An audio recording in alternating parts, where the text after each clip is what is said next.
प्रसन्न पटवर्धन जेव्हा समोर आले आणि त्यांनी तुम्हाला नमस्कार केला तेव्हा मला असं वाटलं कुठल्या तरी वेब सिरीजमधला एखादा हिरो आपल्या समोर आला. इतका आकर्षक आणि देखणं व्यक्तिमत्व तुम्हाला मिळालं आणि इतकी प्रसन्न वाटतं त्यांच्याकडे पाहिल्यानंतर. त्यामुळे मुलाचे बाळाचे पाय पाळण्यात दिसतात तसं मला वाटतं लहानपणीच कळलं असावं आईवडिलांना की मोठेपणी ही व्यक्ती प्रसन्न असणारे आणि प्रसन्नता आणि प्रसन्नतेचा अनुभव देणारे म्हणून की काय आज त्यांचं व्यक्तिमत्व असं. हे प्रसन्न व्यक्तिमत्व कुठून मिळालं? वडिलांनी दिलं, जीन्समधनं आलं. But you are very fit. माझं बालपण एकतर खेळात गेलं, लहानपणापासून वेगवेगळ्या खेळामध्ये मी होतो, त्यामुळे त्याची एक आवड आहे. आता तेवढा फिट राहिलेला नाही आहे, पण एकेकाळी मी प्रचंड फिट होतो. तुम्ही कॉलेजमध्ये असताना किंवा शाळेमध्ये असताना खूप कुठलं कॉम्पिटिटिव्ह स्पोर्ट्स खेळलात? शाळेमध्ये असताना मी लंगडी, खो खो, हुतुतू असे देशी खेळ खेळलो. 8वी नंतर मग मी ॲथलेटिक्स आणि बास्केटबॉल आणि हँडबॉल, वॉटर पोलो असेही गेम खेळलो. पण बास्केटबॉलमध्ये जास्त खेळलो. बास्केटबॉलमध्ये नॅशनल लेवलपर्यंत सुद्धा मी गेलो आणि वेगवेगळ्या स्तरावर खेळायचा मला अनुभव मिळाला. त्यामुळे खेळायची पहिल्यापासून आवड असल्यामुळे एक जनरल फिटनेसची आवडसुद्धा आहे. तुमचं बालपण एकत्र कुटुंब पद्धतीत गेलं म्हणून हा प्रश्न मी विचारतोय. तुमचं बालपण कसं होतं आणि एकत्र कुटुंब पद्धतीने तुम्हाला काय शिकवलं? बालपण माझं अतिशय सुंदर गेलं.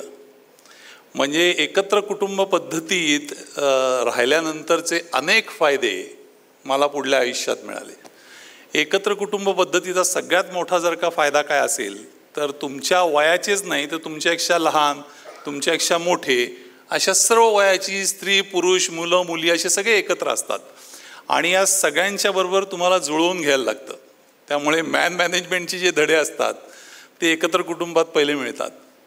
दुसरं, एकत्र कुटुंब म्हणजे तुम्हाला जर का कुटुंबात एकत्र राहायचं असेल ना तर फक्त स्वतःचा स्वार्थ बघून चालत नाही आणि तुम्हाला दुसऱ्यासाठी विचार करायची सुद्धा सवय लागते. कारण ही सगळी ॲडजस्टमेंट असते कायम. ॲडजस्टमेंटशिवाय एकत्र कुटुंब टिकूच शकत नाही. त्यामुळे ह्याची सवय तुम्हाला बालपणापासून लागते. आजकाल सगळे जे इंडिव्हिज्युअल कुटुंब झाली आहेत ना तर त्याच्यामुळे आपली कुटुंब संस्कृती थोडीशी जरा ढासळते. पण एकत्र कुटुंबाचे फायदे जर का लक्षात घेतले तर फ्रीडम थोडा कमी होतो. तो जर का आपण विचार सोडला तर एकत्र कुटुंबासारखं कुटुंब नाही. पण मग मला सांगा की ह्या एकत्र कुटुंब पद्धतीने एका संपन्न शिक्षण तुम्हाला मिळालं, याच्यातला असा एक अनुभव सांगू शकाल की जो तुमच्यामध्ये एक लाईफ टाईम इम्पॅक्ट करून गेला? आमच्या घरी एकत्र कुटुंब असलं तरीसुद्धा आमच्या प्रत्येकाचे व्यवसाय वेगवेगळे होते. त्यामुळे लहानपणापासून आम्हाला व्यवसायाचे धडे खूप मिळाले. म्हणजे आमच्या नुमोई शाळेत फटाके विकायच्या स्पर्धा असायच्या, त्याच्यात आम्हाला भाग घ्यायला लावलं. आमच्या काकांनी तर आमच्याकडनं विविध प्रकारच्या वस्तू विकून घेतल्या. एक मजेशीर गोष्ट सांगतो तुम्हाला. आमच्या काकांनी एका लॉटमध्ये गूळ विकत घेतला. त्यांना लॉटमध्ये काहीतरी घ्यायची फार आवड होती अत्यंत. ते साखर कारखान्यात कुठले तरी गेले आणि गूळ विकत घेतला. आमचं लाकडी पटाशी घर होतं असं, त्याच्यावर सगळा गूळ रचला आणि उन्हाळा आल्यावर तो गूळ गळायला लागला त्याच्यातनं. तर आम्ही समोर उभे दिसलो त्यांना. शाळेला सुट्टी होती. जिलब्या मारुती म्हणून आमचं मंदिर आहे, त्याच्यासमोर पथारी लावून आम्हाला रस्त्यावर गूळ विकायला लावला. त्या गूळ विकण्याने बालविक्रेता म्हणून तुम्हाला काय शिकवलं? खूप गोष्टी शिकवल्या. सगळ्यात महत्त्वाचं, कुठल्याही काम हे कमी किंवा जास्तपणाचं नाही. रस्त्यावर तुम्ही इमॅजिन करा, पथारी टाकून गूळ विकणे हे आजकालच्या कुठल्या मुलाला तुम्ही सांगूच शकता. ते सुद्धा स्वतःच्या गल्लीत, स्वतःच्या घरासमोर. आणि दुसरं म्हणजे वेगवेगळ्या प्रकारचे जे ग्राहक येतात ना त्यांना हँडल करणं सुद्धा एवढं सोपं नसतं. आणि आम्ही दोघंच मुलं होतो, मी आणि माझा दुसरा भाऊ, असे दोघंच जण बसलो होतो तिथे. कुणीही मोठा माणूस आमच्या मदतीला वगैरे अजिबात नव्हता. असंच माझ्या चुलत भावाचं युनिव्हर्सिटीचं कॅन्टीन होतं. तिथं नेस कॉफीचे डबे मोकळे व्हायचे खूप. आमच्या काकूला आयडिया आली, तिने ते नेस कॉफीचे डबे सगळे पांढरे रंगवले. तेव्हा अशा एका साईजचे डबे मिळायचे नाहीत बघा कुठेही, स्टीलचे आज जसे मिळतात तसे. तिथेच आम्हाला बसवलं परत. ते नेस कॉफीचे डबे 15 पैशाला प्रत्येक डबा या ह्याने आम्ही विकले. तर ह्या सगळ्या ज्या तुम्हाला शिकायला मिळतं ना, ह्याच्यातनं तुम्ही प्रमुख काय शिकत असाल. आणि आम्हाला कुठलाही एकही पिक्चर आम्हाला कुठलं तरी काम केल्याशिवाय दाखवला नाही. म्हणजे काहीतरी मिळवायचं असेल तर काहीतरी तुम्हाला कष्ट करायला पाहिजेत, हे सगळ्यात बाळकडू आम्हाला मिळालं. दुसरं, कुठल्याही गोष्टीची लाज वाटायला नाही पाहिजे, हे दुसरं बाळकडू मिळालं. तिसरं, आमच्या इथे दरवर्षी सत्यनारायणाची पूजा असायची. काकांचा दुधाचा धंदा होता म्हणून ते आम्हाला दारात उभं करायचे. प्रत्येक आलेल्या माणसाला या बसा नमस्कार, ओळख असू दे नसू दे हे आम्ही म्हणायचंच. त्यामुळे कुठल्याही नवीन माणसाबरोबर ओळख करून घ्यायला आम्हाला असं काही फारसं कष्ट पडत नाही आणि या सगळ्याचा मला व्यवसायात उपयोग झाला. त्याचबरोबर आणखीन एका गोष्टीने तुम्हाला नक्की शिकवलं असेल, कारण हा लहानपणी विक्रेत्याचा व्यवसाय तुम्ही पुण्यात केला म्हणून तुम्हाला विचारतो, इरसाल पुणेरी ग्राहकाचे काय अनुभव आले का? प्रत्येक ग्राहक आल्यानंतर हा निगोशिएट करतोच. म्हणजे 15 पैशाचा डबा सुद्धा 10 पैशाला देणार का 4 घेतो असे विचारणारे सुद्धा आले. नशिबाने 2 पैशाची वगैरे अशी काही तेव्हा नाणी नव्हती अवेलेबल. पण आम्हाला काकांनी सांगितलं होतं की हे सगळे डबे विकल्याशिवाय परत यायचं नाही. आम्ही 10 पैशाचा शेवटचे डबे विकले. 10 पैशांनी सुरू झालेला व्यवसाय आज, किंवा व्यवसायाचं बाळकडू आज 1000 स्वतःच्या बसेस आणि फ्लीट इथपर्यंत जाऊन पोचलं. हा प्रवास निश्चितच अतिशय रोमहर्षक आहे आणि त्यातून शिकण्यासारखं पुष्कळ आहे. ट्रान्सपोर्ट व्यवसायाची सुरुवात मुळात कशी झाली? आमच्या आईच्या वडिलांचा, आजोबांचा आमच्या व्यवसाय होता टॅक्सीचा. त्याच्यानंतर तो वडिलांनी पुढे चालवला. वडील आमचे खेळाडू होते. पहिल्यांदा इंडियन रेल्वेजमध्ये ते कामाला लागले, नंतर पुणे कॉर्पोरेशनला आले. पण आम्हाला मामा नाही, त्यामुळे मग ते टॅक्सीच्या व्यवसायात आले. त्यामुळे लहानपणापासून हा व्यवसाय करायचा असा एक डोक्यात होतं. पण वडिलांची इच्छा अशी होती की मी काहीतरी वेगळा व्यवसाय करावा, मॅन्युफॅक्चरिंग अमुक तमुक वगैरे असा. म्हणून मी काही शिक्षणानंतर ट्रेडिंगचे काही 1-2 व्यवसाय केले. पण एक असा इन्सिडन्स घडला की ज्याच्यामुळे मी अचानक ट्रान्सपोर्ट व्यवसायात मला यायला लागलं. काय होता तो इन्सिडन्स असा होता की पुणे विद्यापीठ हे आमचं मेन कॉन्ट्रॅक्ट होतं आणि त्या कॉन्ट्रॅक्टमध्ये तिथे एक VC बदलून आले आणि त्यांनी असा फतवा काढला की प्रत्येक डिपार्टमेंटला वेगवेगळ्या गाड्या लागायच्या. तर सगळ्या डिपार्टमेंटच्या गाड्यांचा एक पूल बनवला त्यांनी आणि त्यामुळे आमचा धंदा कमी आला. तर त्याच्यामुळे धंदा कमी आला. वडील तेव्हा 56 वर्षाचे, दुसरा धंदा आमच्याकडे नाही. आता वडिलांना मदत कोण करणार? तर अशा वेळेस आमच्या वडिलांच्याबरोबर काम करणारा एक त्याला मुलासारखाच मानलेला एक हे होता. तो नेमका मी असा ऑफिसमध्ये गेलेला असताना मला असं म्हणलं, अरे हा व्यवसाय आता सगळा गेला, आता बंद करणार का? माझी एकदम ट्यूब पेटली. अरे म्हणलं की ज्या व्यवसायाने आपण मोठे झालो तो व्यवसाय कोणतरी म्हणते बंद करणार का, आणि तू उगाच तिथं काहीतरी दुसरा धंदा करत राहिलायस. मी त्या दिवशी आमच्या पार्टनरनं दुसऱ्या दिवशी जाऊन गेलो, राजीनामा दिला आमच्या पार्टनरशिपमध्ये होता. मी म्हटलं मी आता वडिलांना मदत करायला जाणार आहे, मला माझ्या जबाबदारीची आता खरी जाणीव झाली आणि असा मी या व्यवसायात आलो. म्हणजे जबाबदारीची जाणीव ही त्यातली मूळ भावना होती. ज्यावेळी व्यवसाय सुरू केला त्यावेळी तुमच्याकडे किती गाड्या होत्या? 4 टॅक्सी होत्या. 4 टॅक्सी. आणि आज तुमच्याकडे गाड्या, ट्रक, टेम्पो, बसेस किती आहेत? 1300. म्हणजे 4 गाड्या ते 1300 बसेस, एवढा प्रचंड प्रवास तुम्ही केलात. ही वाढ कशी झाली? कुठलीही वाढ करताना मला आत्तापर्यंत जो अनुभव आहे त्या अनुभवाने तुम्ही जर का कस्टमरला जे काय पाहिजे, ग्राहकाभिमुख सेवा हे आपण नुसतं म्हणतो. बऱ्याच दुकानात आपल्याला असं दिसतं की कस्टमर इज गॉड असं मागे लिहिलेलं असतं आणि कस्टमर उभा राहून बोलत असतो, आमचा माणूस बसून बोलत असतो. तर ही सगळ्यात चुकीची पद्धत आहे. तुम्ही जेव्हा एखाद्या माणसाला खरोखरच असं देऊ शकता तेव्हा त्या पद्धतीने तुमची टीम तयार करणं हे अत्यंत आवश्यक असतं. त्यामुळे ग्राहकाभिमुख सेवा देण्यासाठी जे जे काय करायला लागेल ते मी करायचा कायम आयुष्यावर प्रयत्न केला. आमच्या ऑर्गनायझेशनमध्ये ते कल्चर आणायचा प्रयत्न केला.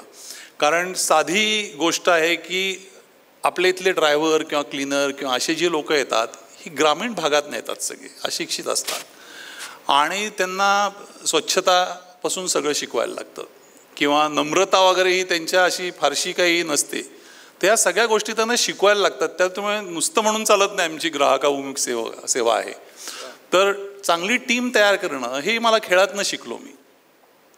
चांगली टीम असल्याशिवाय तुम्ही कितीही गोष्टी काही केल्याने काही वाढत नाही. दुसरं ह्याला तुम्हाला कायम बघायला लागतं की देश किंवा जग कुठल्या पद्धतीने पुढे चाललंय आणि ह्या व्यवसायात नवीन नवीन संधी कुठल्या येत आहेत आणि त्यातनं आपल्या एक्झिस्टिंग ग्राहकांनाच आपण अजून जास्तीत जास्त सेवा कशा देऊ शकू आणि हे उत्तम पद्धतीने देण्यासाठी कुठली कुठली टेक्नॉलॉजी आपण वापरू शकू.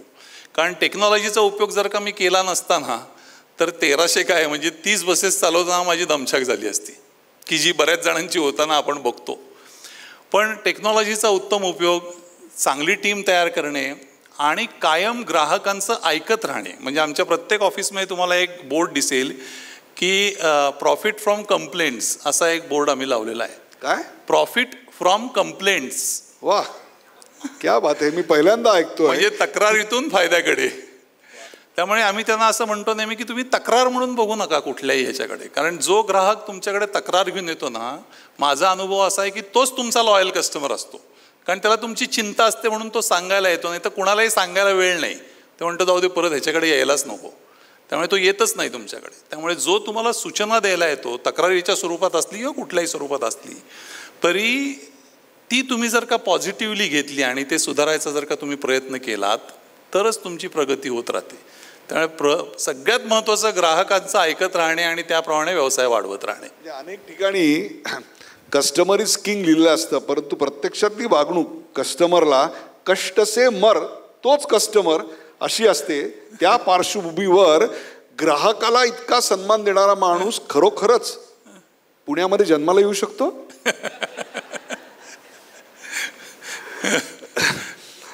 जेव्हा गाड्या वाढवत जातो आपण तेव्हा खरोखरच भांडवलाची गरज लागते. आणि भांडवल ही एक गोष्ट अशी आहे की जिथे जाऊन सगळे प्रश्न थांबतात. तुम्ही इतक्या प्रचंड मोठ्या प्रमाणावर गुंतवणूक केली. दिस इज कॅपिटल इंटेन्सिव्ह इंडस्ट्री.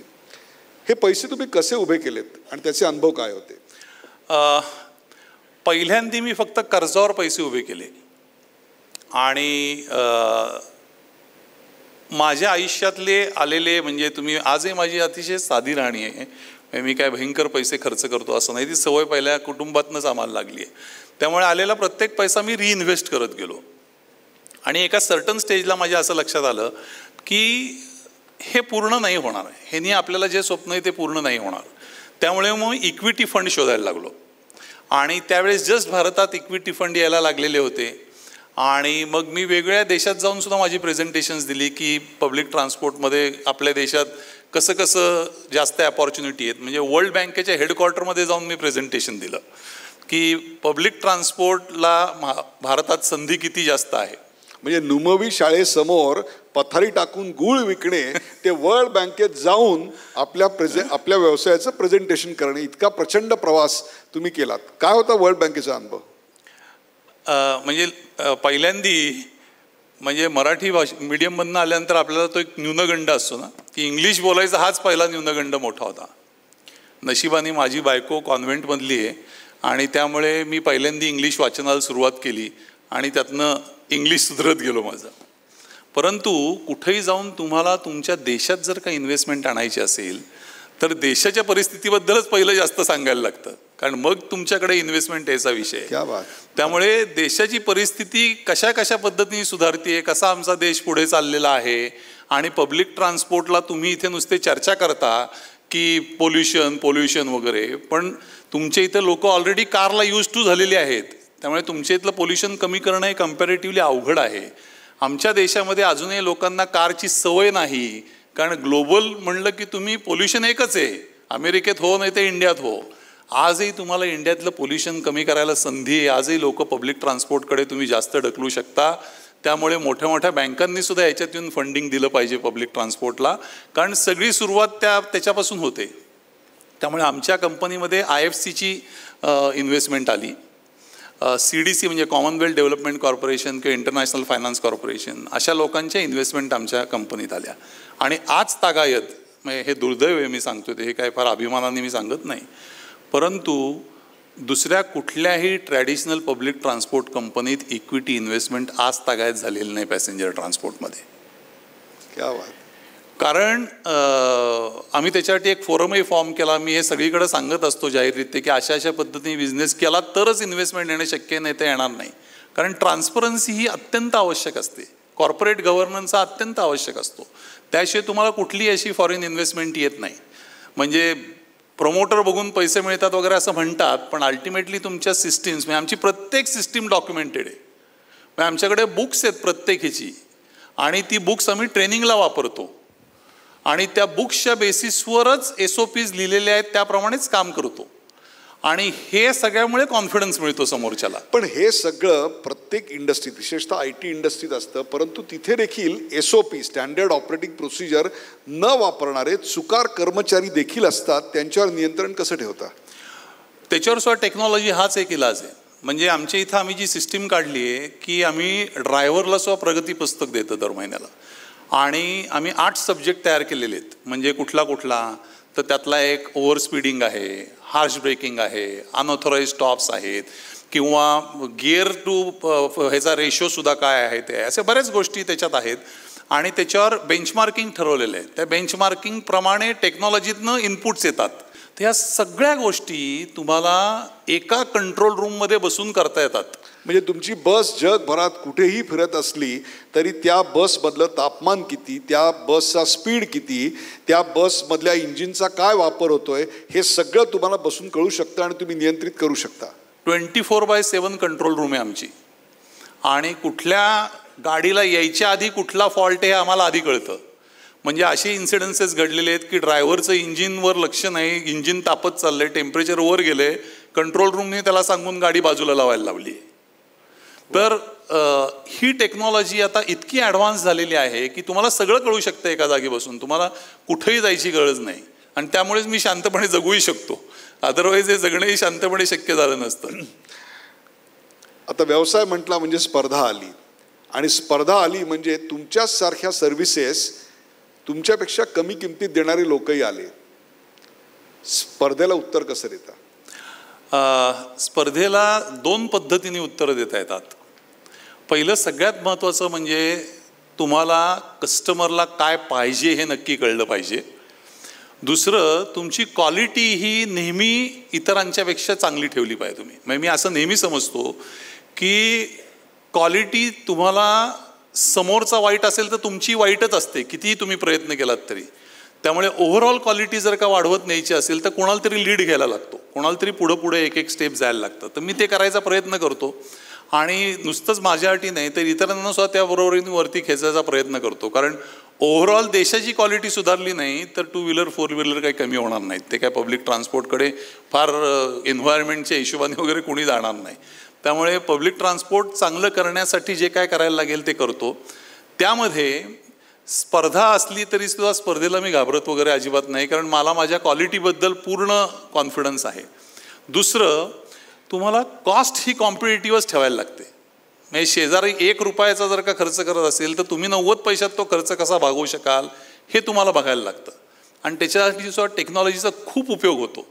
म्हणजे ड्रायव्हरच्या, म्हणजे माझ्या कंपनीचं सांगतो, मला 1 पॉईंट म्हणजे 3.4च्या ऐवजी गाडीने 3.3 ॲव्हरेज दिलं तर मला वर्षाला 1 कोटी रुपयाचा फरक पडतो. 1 पॉईंट. त्यामुळे प्रत्येक बून बचाव अशा पद्धतीने तुम्हाला प्रत्येक व्हेकल प्रॉफिट सेंटर म्हणून बघायला लागतं. म्हणजे जेव्हा आम्ही सिटी बस चालवत होतो तेव्हा प्रत्येक बसस्टॉप मॉनिटर करायचो आम्ही, आणि प्रत्येक बसस्टॉपवर चढणारे किती आणि उतरणारे किती, आणि हे कमी जास्त झाले तर आम्ही ते का झाले याच्यासाठी आमची टीम होती विजिलन्सची. आणि आज पब्लिक ट्रान्सपोर्ट लॉसमध्ये त्याचं कारण हे असं करणाऱ्यांची संख्या खूप कमी आहे. म्हणजे चाललंय तसं चालू दे अशा बऱ्याच आहे. तर पहिलं म्हणजे तुम्हाला क्वालिटी तुमची कायम कॉन्स्टंट ठेवायला पाहिजे. आणि दुसरं, तुमची कॉस्ट कंट्रोलमध्ये ठेवायला लागेल. कारण तुम्ही उगीच काहीतरी जास्त कॉस्ट घेऊन कॉम्प्युटरच्या पुढं वगैरे जायचं हे काही शक्यता नसते. आमच्या बसमध्ये कशी सिस्टीम असते की जास्ती पॅसेंजर की जास्ती यील्ड असतं आम्हाला. त्यामुळे सेम रेट ठेवून तुम्ही जास्त इन्कम करू शकता जर का तुमची ऑक्युपन्सी जास्त असेल तर. त्यामुळे रेट कॉम्प्युटर एवढाच ठेवून तुम्ही जर का चांगली सर्व्हिस दिली तर नंबर ऑफ पॅसेंजर्स वाढतात. दुसरं, तुमची कॉस्ट कमी करण्यासाठी बरेच गोष्टी करायला लागतात. तर ते कायम कंट्रोलमध्ये जर का ठेवली तरही त्याच्यामुळे तुम्ही कॉम्पिटिटिव्ह राहू शकता. आपण एकूणच ट्रान्सपोर्टमधल्या अपॉर्च्युनिटी कशा वाढत आहेत आणि भारतामध्ये पब्लिक ट्रान्सपोर्ट कसा वाढला पाहिजे याविषयी बोलतोय. त्याच्यामध्ये फॉरेन इन्व्हेस्टमेंट्स कशी येतील याच्याविषयी याचं एक विवेचन तुम्ही केलं. त्याचबरोबर आपण कॉस्ट, ऑक्युपन्सी, क्वालिटी असे सगळे विषय मांडतोय. म्हणून हा प्रश्न मला सुचला, मग एवढं सगळं कळत असताना आमचं ST महामंडळ तोट्यात का? ST महामंडळ तोट्यात असण्याची ॲक्च्युली अनेक कारणं आहेत. म्हणजे असं एक कारण सांगता येणार नाही. एक तर ॲपथी आहे टोटल. म्हणजे हेच चांगलं व्हावं असं वाटणारा माणूसच नाही. एस टी महामंडळ सुदृढ व्हावं, चांगलं व्हावं असा वाटणारा माणूसच नाही कुठे, सरकारमध्येही नाही, त्यांच्या ऑर्गनायझेशनमध्येही नाही, बाहेरही नाही. NGOs बिकारे ओरडत असतात पण त्यांच्याकडे काय कोणी लक्ष देत नाही. लीडरशिपचा पूर्ण अभाव आहे. MD सारखे बदलत असतात आणि MD आला की त्याला ट्रान्सफर कधी मिळते याच्याकडेच डोळे लावून बसलेला असतो तो. कारण त्याला कधी वेळेवर फंड मिळत नाही. तो बिचारा कायम सरकार दरबारी फंडसाठी हात जोडून उभा असतो. त्यांना नुकसान झाल्यावर खड्डा भरण्यासाठी पैसे मिळतात, चांगली क्वालिटी व्हावी म्हणून पैसे कधी मिळत नाहीत. त्यामुळे 50% त्यांच्या स्वतःच्या चुका जशा आहेत तशा 50% चुका या सरकारकडनं जी ॲपथी आहे त्याच्या आहेत. त्यामुळे दोन्हीच सुधारणा व्हायची आवश्यकता आहे. टेक्नॉलॉजीचा वापर ऑलमोस्ट शून्य आहे, काहीच वापरत नाहीत टेक्नॉलॉजी. वर्षानुवर्ष तेच रूट तसेच चाललेत, त्याच्यात बदल, मग किती माणसं जात आहेत, किती कमी होत आहेत, काही नाही आहे. सकाळीची 5ची गाडी सुटली, मला एकाने महामंडळाने असं सांगितलं की म्हणलं तुमचं बरं असतं, तुमचं प्रॉफिटमध्ये चालतं आणि तुम्ही सगळे प्रॉफिटचे रूट चालवता. आम्ही म्हणला एक माणूस जरी सकाळी खेड्यात न्यायचा असेल तरी रात्री मुक्कामी गाडी जाते. मी म्हणलं मी जर का तुझ्या जागी असेन ना, मी त्याला स्पेशल टॅक्सीने ते गावाहून रोज तुला घेऊन येईन, त्याच्या शाळेत घेऊन यायचं असेल त्याला तर त्या टॅक्सीचं भाडं मला परवडेल, कारण तुझी गाडी 10,000 रुपये खर्च करते, तो 500 रुपयात त्याला घेऊन येईल. तर ही पूर्ण ॲपथी आहे. म्हणजे त्याच्याकडं ह्या पद्धतीने अजूनपर्यंत बघितलंच गेलेलं नाही आहे. एफिशियन्सी कशी वाढवावी, पॅसेंजर भिमुख कसं व्हावं. ते फिल्म काढतात मधनांना, पण खऱ्या अर्थाने पॅसेंजर म्हणजे कस्टमर ग्राहकोभिमुख वगैरे असं ते काही तसं प्रत्यक्षात काही फारसं घडत नाही. गेल्या साधारणतः 25 ते 30 वर्ष तुम्ही हा व्यवसाय करताय आणि अक्षरशः 38 झाली. 38 वर्ष शून्यातून ज्याला आपण म्हणू की आज 1200-1300 बसेसपर्यंत पोहोचला आहेत. ट्रान्सपोर्ट इंडस्ट्रीमध्ये काय बदल घडले असं वाटतं? खूप बदल घडले. म्हणजे पूर्वीच्या बसेस आजच्या बसेसमध्ये खूप फरक आहे. अनफॉर्च्युनेटली फ्युएल इफिशियन्सीमध्ये फारसा काही बदल नाही, तो निगेटिव्ह बदल असेल फार तर.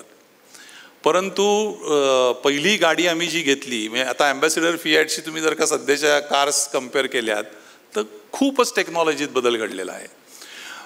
पूर्वी म्हणजे महाबळेश्वरचं माझं एक उदाहरण सांगतो. महाबळेश्वरला मी पहिली गाडी चालू केली तेव्हा 2 ट्रिप करायचो मी पुण्याहून दिवसाच्या. दुपारी गाडी नाही आली की छातीचे ठोके वाढायला लागायचे. एकदा अशी गाडी नाही आली तर मी स्कूटरनी पार त्या कात्रजच्या पुढे ट्रकवाल्यांना विचारत फिरलो, और ती पांढरी मोठी बस दिसली का तुम्हाला वाटेत कुठे थांबलेली वगैरे. आज काही गरज नाही ना, मी एका जागी बसून सगळं मॅनेज करू शकतो. हा टेक्नॉलॉजीचा फरक झाला आहे. फ्युएलमध्ये आता फार मोठे बदल येत आहेत. म्हणजे इलेक्ट्रिक येईल, हायड्रोजन येईल. गाड्यांच्या कॅपॅसिटीत खूप वाढ झालेली आहे. पूर्वी 35 सीटर गाड्या होत्या जास्तीत जास्त, आता फार 60-65 सीटर गाड्या आल्या आहेत. त्यामुळे सेम स्टाफ तुम्हाला तेवढ्या गाड्यांसाठी वापरता येतो. त्यामुळे स्टाफचा रेशो खाली आलेला आहे. टेक्नॉलॉजी बदलल्यामुळे तुम्हाला त्याचे फॉल्ट्स लगेच सापडतात. पूर्वी फॉल्ट्स नाही मिळायचे लवकर, त्याच्यासाठी गाड्या 3-3, 4-4 दिवस उभ्या राहायच्या. तर ह्या सगळ्या बदलामुळे आता हा धंदा कम्पॅरेटिव्हली करणं सोपं झालं आहे. पण at the same time competition वाढली, त्यामुळे थोडा अवघड झालेला आहे. आणि भविष्यामध्ये हा अजून खूपच वेगळा धंदा होणार आहे. म्हणजे मी नेहमी असं म्हणतो की आमची खरी स्ट्रेंथ काय तर ड्रायव्हर आणि हे मॅनेजमेंटची आहे. आता ऑटोनॉमस व्हेकलवर आम्ही काय करणार आहे? म्हणजे कंट्रोल रूममधनंच फक्त सगळं काम करायला लागेल, कारण त्याला कुठं रस्त्यावर कोणी काही नसणारच आहे. त्यामुळे हे बदल खूप फास्ट घडत आहेत. आपल्याला कळायच्या आधी हे बदल येत आहेत. म्हणजे इलेक्ट्रिक 5 वर्षापूर्वी गव्हर्नमेंटनी पहिली स्कीम आणली तेव्हा लोकांनी तोंडात बोटं घातली, इन्क्लुडिंग मी, अरे काय आपल्या देशात काही शक्य आहे का असं वगैरे. आज देशात भरपूर इलेक्ट्रिकच्या गाड्या फिरायला लागल्यात. असंच आत्ता आपण म्हणतोय की ते ऑटोनॉमस काय आपल्या देशात असं काय इम्पॉसिबल आहे. पण मी माझ्या मुलाला असं म्हणतो की तुझा मुलगा जेव्हा ड्रायव्हिंगला येईल कदाचित त्यावेळेस तू त्याला असं सांगशील, अरे ते ऑटोनॉमस चांगली आहे, ते उगाच ड्रायव्हर बिवर काय खरं नाही, ते ॲक्सिडेंट करतात फार, ऑटोनॉमसला जा ॲक्सिडेंट्स होत नाहीत. हे जसे बदल घडत आहेत तसेच ग्राहकांच्या मानसिकतेतही बदल घडत आहेत. लोकांच्या अपेक्षा पूर्ण बदलत आहेत. ट्रान्सपोर्ट हा केवळ प्रवासाचा जरिया नाही आहे, तर तो आज एक अनुभव या पातळीपर्यंत पोहोचलाय. काय सांगाल? म्हणजे आता टूर्सबद्दल सांगतो, कारण हे जास्त तिकडं खूप बदललंय. पूर्वी सगळे लोक तीर्थयात्रेला गेलं म्हणजे टूरला गेलं असं समजायचे. म्हणजे आमच्या वडिलांपर्यंत त्यांना अख्ख्या ट्रिपमध्ये जर का एखादं दर्शन नाही घेतलं तर काहीतरी गिल्टी फिलिंग व्हायचं असं की आपण उगीच गेलो, पैसे खर्च झाले. आपल्या साधारणतः ह्याला आपण स्थळ दर्शन म्हणजे टिक टिक टिक टिक, म्हणजे युरोपला गेलो हे पाहिलं, इकडं मनालीला गेलो अमुक अमुक पाहिलं, tick mark tick mark tick mark, आत्ताच्या जनरेशनला एक्सपिरियन्स हा खूप महत्त्वाचा आहे. म्हणजे ते तिथे गेल्यानंतर वेगळ्या गोष्टी अनुभव करू इच्छितात. मग ते ॲडव्हेंचर टुरिझम असेल, सेल्फ ड्रिव्हन व्हेकल असेल, वेगवेगळं पब हॉपिंग असेल, वेगवेगळ्या प्रकारच्या ज्या काय एंटरटेनमेंट सुविधा असतील त्या हे करणं असेल. त्यांना ती जागा बघून आलं असं त्याच्यात काही इंटरेस्ट नाही. त्यांना एक्सपिरियन्स घेणं फार महत्त्वाचं वाटतं. सिमिलरली डेली बस सर्व्हिसमध्ये तुम्हाला सांगतो की आम्ही फार मध्ये लोकं बिकं भरून द्यायचो आणि लोक आनंदाने जायचे. लिटरली मेंगलोरची बस आम्ही तेव्हा चालवायचो ना, बरेचसे शेट्टी पुण्याचे तेव्हा ते एप्रिल मेला सगळे सुट्ट्या लागले की मेंगलोरला जातात. लिटरली ऑलमोस्ट येऊन पाया पडायचे ते की काहीतरी करा, एक जागा द्या. आज अशी परिस्थिती नाही. भरपूर जागा उपलब्ध आहेत, जायला ऑपॉर्च्युनिटीज भरपूर आलेल्या आहेत. त्यामुळे तुम्ही जर का योग्य आणि उत्तम सुविधा दिली नाहीत तर ते मिळणारच नाही आहे तुम्हाला. त्यामुळे पॅसेंजरच्या अपेक्षा पूर्वी नेऊन पोचवावं एवढ्या फक्त होत्या, आता त्या उत्तम पद्धतीने नेऊन पोचवापर्यंत गेल्या. आणि आता अजून ॲडिशनल तुम्हाला काय एंटरटेनमेंट देता येते का, तुम्ही वेगळे अनुभव देऊ शकताय का, इथपर्यंत पोचलेले आहेत. साधारणतः तुम्ही 1300 बसेस 38 वर्षात झाल्या आहेत असं म्हणता. याचा एक अर्थ असा आहे की वर्षाला तुम्ही 25 ते 30 विविध प्रकारच्या व्हेकल्स ॲड केल्या, काही स्क्रॅप केल्या वगैरे, त्या आपण बाद दुरे ऑन अन ॲव्हरेज म्हटलं तरी 30-40 गाड्या दरवर्षी तुमच्याकडे येतात. म्हणजेच ढोबळ मानाने आपण पाहिलं तर 3 ते 4 बसेस महिन्याला असं एक रेशो आपण धरला तर हे जे स्केलिंग अप आहे त्याची एक आव्हानं असतात. गुणवत्ता टिकवायची असते, कारण नवीन नवीन स्टाफ येतो, तो त्याच संस्कृतीत वाढलेला असेल असं काही नाही. यावर कशी मात केली? कारण अनेकांना, उद्योजकांना आज ती सर्वात मोठी भेडसावणारी समस्या आहे. आता ड्रायव्हर हा आमचा सगळ्यात महत्त्वाचा घटक आहे की जो मिळवणं हे आमचं स्किल आहे. म्हणजे आम्ही लिटरली गावागावात जाऊन तिथल्या तलाठ्यांना भेटणे, त्यांच्याकडनं त्यांचा डेटा घेणे आणि तिथे शिबिरं काढणे की कोणाला एनरोल करायचं आहे का. त्यानंतर त्यांना आता समजा आम्हाला सुरतला एखादं युनिट चालू करायचं आहे, कारण या गाड्या अशा 2-5 अशा एकदम येत नाहीत. ते येतात 50, 100, 150, 200 अशा एकदम येतात लॉटने. तर एवढे एकदम ड्रायव्हर जमा करायला लागतात. मग वेगवेगळ्या गावामध्ये जाऊन तिथल्या लोकांना कलेक्ट करून त्या ठिकाणी आणणे. तर त्यांची पहिली 6-1 महिने काहीतरी तुम्हाला व्यवस्था करायला लागते, राहायची म्हणा किंवा कशाची तरी. आणि ह्याचं कॉम्बिनेशनसह तुम्हाला असं ठेवायला लागतं की दिवाळीला सगळे सुट्टीवर जाणार नाहीत किंवा ईदला सगळे सुट्टीवर जाणार नाहीत. ह्या कॉम्बिनेशनकडेही तुम्हाला लक्ष द्यायला लागतं. एज फॅक्टरही लक्षात घ्यायला लागतो.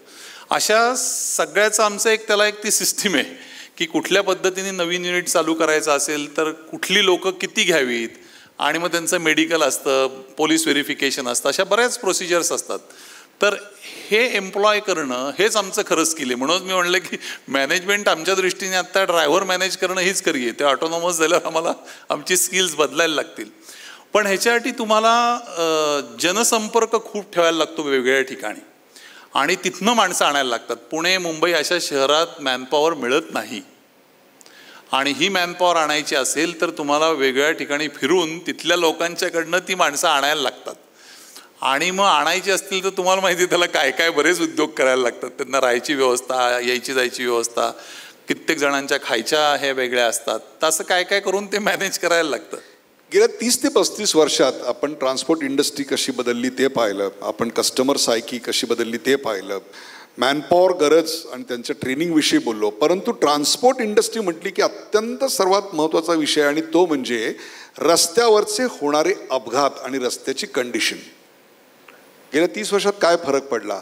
आम्ही तर बघतोय दर 4 दिवसांनी मोठा ॲक्सिडेंट होतो आणि कोणतरी एक मोठी व्यक्ती, मे बी सायरस मिस्त्रीसारखी एखादी अमूल्य व्यक्ती त्या ॲक्सिडेंटमध्ये गमावलेली असते. काय सांगा? आता आपल्या देशामध्ये साधारणतः 1.5 लाखाच्या आसपास लोक मृत्यू पावतात ॲक्सिडेंटमध्ये. तुम्ही या ॲक्सिडेंटची जर का नंबर्स काढले तर 2 व्हीलरचे होणारे ॲक्सिडेंट सगळ्यात जास्त आहेत. 4 व्हीलरमध्ये सुद्धा प्रायव्हेट कार्सचे होणारे ॲक्सिडेंट्स खूप जास्त आहेत. आणि आमच्यासाठी पहिलं सांगतो आणि मग जनरल सांगतो. आमच्यासाठी आमची SOP प्रत्येक गोष्टीत लिहिलेली आहे. कारण मी असं आमच्या लोकांना सांगतो की ॲक्सिडेंटमध्ये तुम्ही माणसाला जर का मदत नाही केली तर तुम्ही त्याचे मित्र नाही. अडचणीच्या वेळेस जो माणूस मदत करतो तोच तुम्हाला मित्र वाटतो, अदरवाईज तुम्हाला तो मित्र वाटत नाही. त्यामुळे ॲक्सिडेंट झाल्यानंतर काय करायला पाहिजे याची SOP लिहिलेली आहे. मग तो फायर असू दे किंवा कुठलाही असू दे किंवा साधा इन्सिडन्स असू दे, प्रत्येक इन्सिडन्सची SOP लिहिलेली आहे आणि त्याच्यावर ट्रेनिंग आम्ही देतो.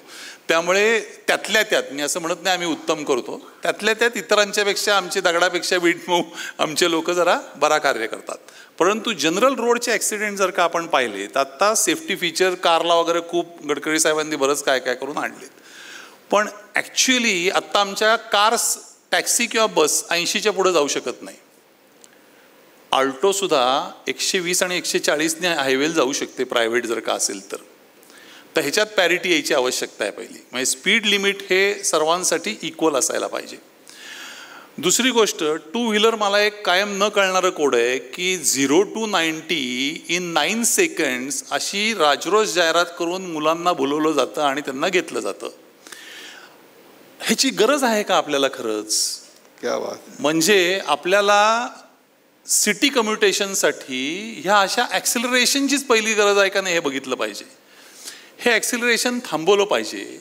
आणि तुम्ही गाडीला सिटीत बेल्ट नाही लावला म्हणून तुम्ही दंड करता, दुसऱ्या बदला 3-3, 4-4 जण त्या 2 व्हीलरवरून विदाऊट हेल्मेट घालून हायवेवर चाललेले असतात की ज्यांच्याकडे कुणीच बघत नाही. त्यामुळे ॲक्सिडेंट्स कमी खरं जर का करायचे असतील ना, तर मला असं वाटतं पहिलं 2 व्हीलरचं ॲक्सिलरेशन पहिलं कमी करायला पाहिजे. सगळ्यात पहिलं जर का काय करायला पाहिजे असेल तर ते करायला पाहिजे. हेल्मेटवर बरेच वादविवाद आहेत, पण हायवेला हेल्मेट कंपल्सरी केलं पाहिजे. हाय हॉर्स पॉवरच्या ज्या गाड्या आहेत त्यांना जसं परदेशात आहे की तुम्हाला 100 cc वरची गाडी जर का घ्यायची असेल तर तुम्हाला 25 वर्षाच्या नंतरच लायसन्स मिळेल, आधी लायसन्सच मिळणार नाही. 4 व्हीलरला सुद्धा सर्टन ट्रेनिंग दिल्याशिवाय तुम्हाला हे करता येत नाही. आम्ही आमच्या ड्रायव्हरला भरपूर ट्रेनिंग देतो. म्हणजे ड्रायव्हरला ट्रेनिंग द्यायची सोय एक कला आहे. ड्रायव्हरला 8 तास बसायची कॅपॅसिटीच नाही. त्यामुळे आमची 2-2 तासाची कॅप्सूल आहेत. सकाळी तो आला ड्युटीवरनं की त्याला जेवायला द्यायचं, नाश्त्याची वेळ असेल तर नाश्ता द्यायची, 2 तास चांगली कुठली तरी फिल्म दाखवायची आणि काउन्सिलिंगसारखं त्याला शिकवायचं. त्याला तुम्ही जर का फार बौद्धिक शिकवायला गेलात तर ते झोपा काढतात, फक्त दुसरं काही करत नाहीत. त्यामुळे जसं हेही ट्रेनिंग आम्ही ठरवलेलं आहे, काहीतरी कॅप्सूल तयार केले, असंच प्रायव्हेट ड्रायव्हर होणाऱ्याला पहिलं ट्रेनिंग द्यायची आवश्यकता आहे. आत्ता जी लायसन्स सिस्टीम आहे ती बदलायला पाहिजे. तर अशा बऱ्याच गोष्टी केल्याशिवाय त्या ॲक्सिडेंटचं रेशो खाली येणार नाही. आमच्या पद्धतीने आम्हाला जसं जमेल तसं आम्ही करतो. शेवटचे 2 प्रश्न आहेत. त्यातला एक म्हणजे तुम्ही ऑल इंडिया ट्रान्सपोर्ट असोसिएशनचे अध्यक्ष आहात. एकीकडे जे तुमचे स्पर्धक आहेत तेच तुमचे सहकारी देखील आहेत. तर ही मानसिकता कशी विकसित केलीत आणि ऑल इंडिया ट्रान्सपोर्ट असोसिएशनचा तुमचा अनुभव काय आहे? ही मानसिकता मला खेळातूनच आली. म्हणजे मी 17 वर्षाचा असताना 3 वयोगट असायचे आमच्या इथे. 17.5 वर्ष, 21 वर्ष आणि open.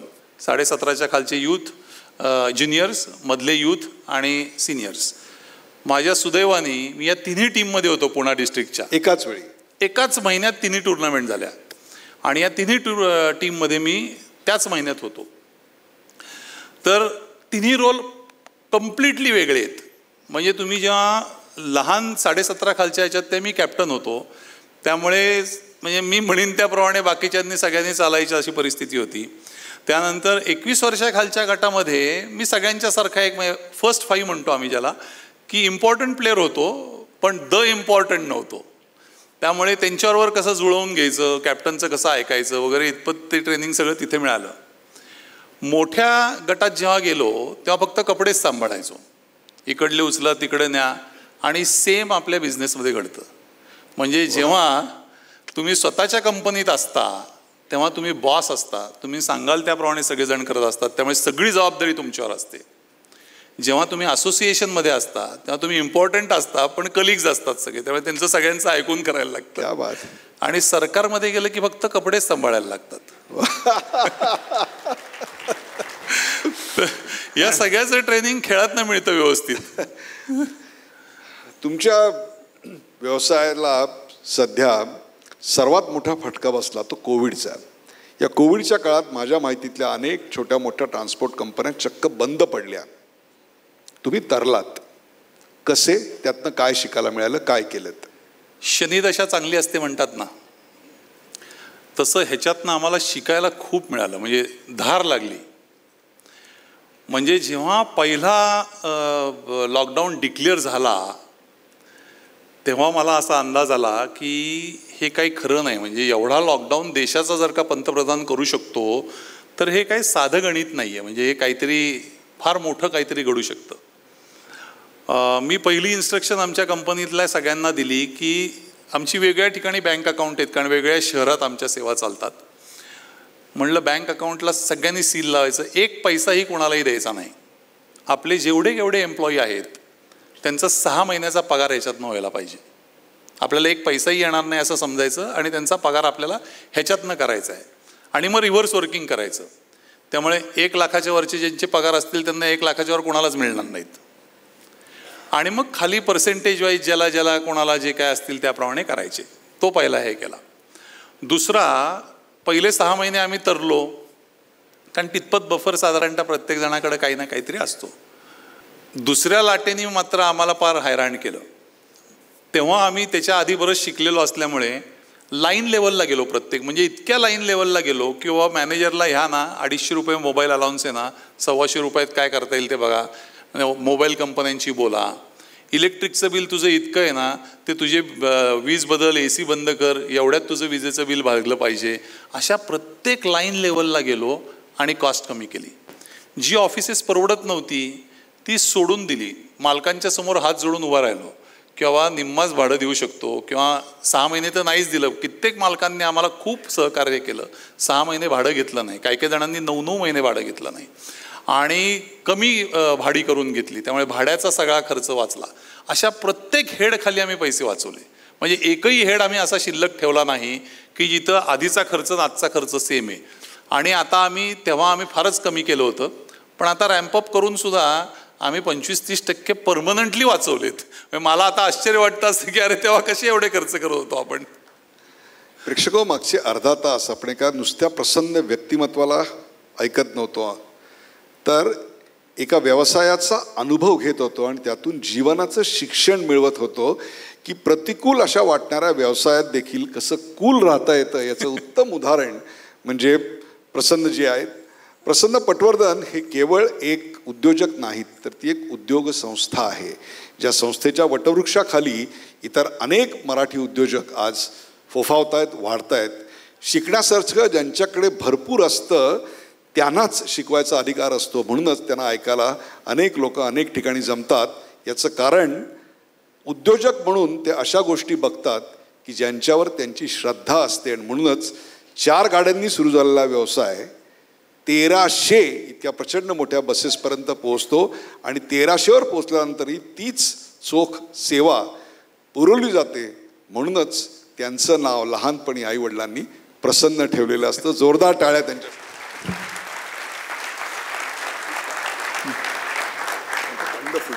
Thank you. Really, really wonderful. Thank you.